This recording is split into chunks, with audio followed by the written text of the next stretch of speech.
Yesu alimwambia hivi, uwafumbue macho yao na kuwageuza waiache giza na kuielekea nuru, waziache nguvu za shetani na kumwelekea Mungu, kisha wapate msamaha wa dhambi zao.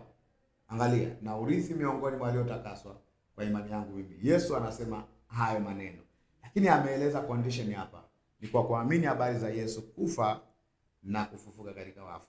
23:28 anasema hivi, wakiisha kuagana naye siku, wakamjia katika nyumba aliyokaa watu wengi sana, akawaeleza kwa taratibu na kushuhudia ufalme wa Mungu, akiwaonya mambo yake Yesu. Kwa lugha rahisi, akiwafundisha mambo yake Yesu. Mara Kiingereza anatumia neno persuading, akiwashawishi mambo yake Yesu kwa maneno ya sheria ya Musa na ya manabii tangu asubuhi mpaka jioni.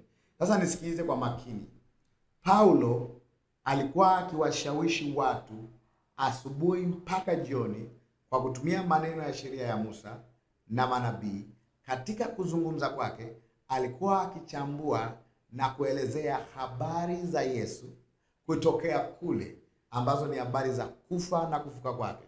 Alitumia Torati ya Musa na manabii asubuhi mpaka jioni kwa muda wa kutosha. Watu walikuwa wanaenda nyumbani kwake kila siku. Wengine waliamini yale walionenwa na wengine hawakuyaamini. Ndivyo inavyotokea hata leo.